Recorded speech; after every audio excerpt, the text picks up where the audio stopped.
All right, Juan, we want to bring in John Pistole. John, you can talk to us a little bit about just the vulnerabilities when it comes to these transportation hubs. Not only the vulnerabilities, but the impact that it has. You know, we spoke to Elizabeth Palmer, and she talked about trains across Europe not traveling to Brussels. We know that flights have been canceled. The ripple effect can make targeting a transportation hub quite effective. John, can you hear us? Yes. All right, John. Can you talk to us a little bit about, you're a former TSA administrator, can you talk to us a little bit about just how vulnerable these transportation hubs are? Well, yes, and the targets today are what we've always seen as soft targets. We're on the public side of the airport, either at the check-in counter or stores or shops like Starbucks there, or even baggage claim areas, or even in the passenger queue to go through security.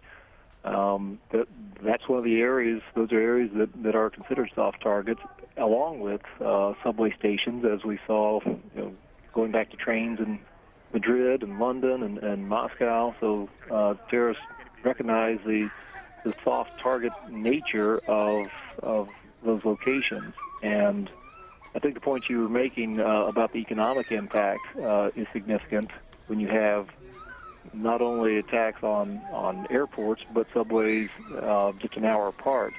The impact that can have on the economy and the disruptive aspect of even just one flight being diverted is not insignificant. So when you compound that by shutting down an entire major European airport and transportation hub, is significant. Mm-hmm. Yeah, not only is that significant, but I can imagine, as we move forward in coming days, people are going to start talking about how we need to secure some of these places even more. As you're talking about soft targets, what would be the cost of trying to secure these transportation hubs even more? Well, it could be significant in the sense that you always look at multiple layers of security, so you don't want to have a single point of failure. And so the question is, how far can you push out those layers of security away from the actual target? And so the good news, if there is any, in this terrible situation today, is that no terrorists got on planes and blew up the planes, which is even more horrific than what we've seen. So the good news is there may be a deterrent effect of what has been happening in aviation security. The challenge becomes then, as you look at other targets and possibilities, how do you establish those layers of security? And it really becomes a cost-benefit analysis of how much do you invest and at what points and what locations, because there's no 100% guarantee in the security business, as everybody knows. Yeah.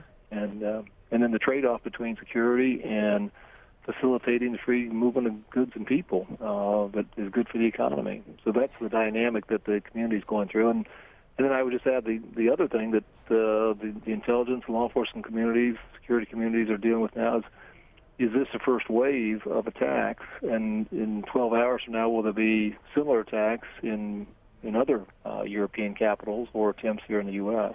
So that's part of the assessment that's going on right now. Yeah, John, we've certainly seen those sort of tactics before, sort of using one attack as a diversion and then setting up another attack. I want Jeff Pegues, our Homeland Security correspondent, to join us in this conversation, talking about transportation hubs like the airport, Jeff.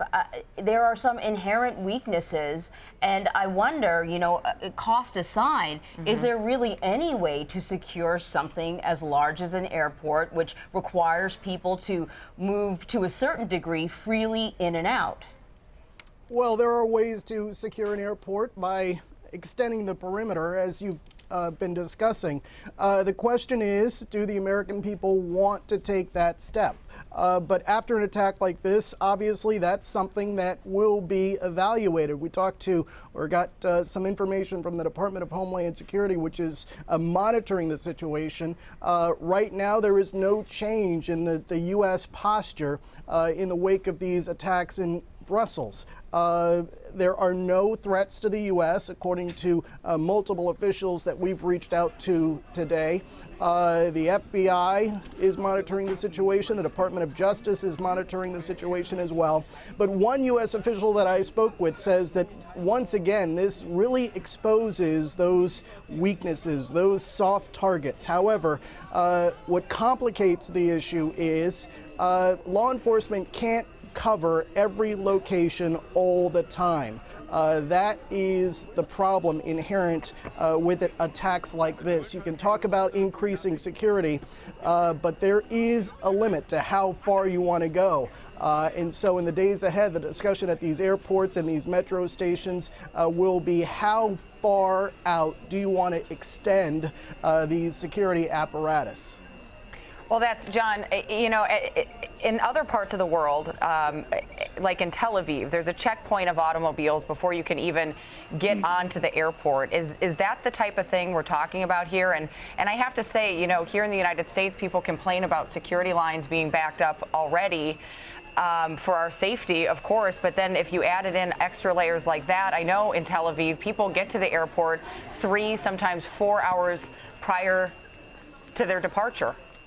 Right, and some airports here in the U.S. do use that, do random police stops, checks of vehicles. For example, Los Angeles International, LAX, will use that from time to time, and basically as a deterrent. It's not like they're going to find actual terrorists, but that can be, again, a deterrent to push them off to another time or place, which always gives intelligence, law enforcement agencies the opportunity to detect and deter. So that is used from time to time, but there is a cost to doing that, and then the question becomes, what's duration, who's paying for it, and all those things. So again, it's always a trade-off between security and efficiency, and Tel Aviv, obviously, in Israel uses profiling very openly, which gives them a different perspective on who might be a terrorist, and so it may take only a few minutes if you don't meet the profile, vice that of if you do meet a profile, then you could be there, as you say, for several hours going through interview and examination of your electronic devices and your accessible property and check bag and everything else. So, yeah.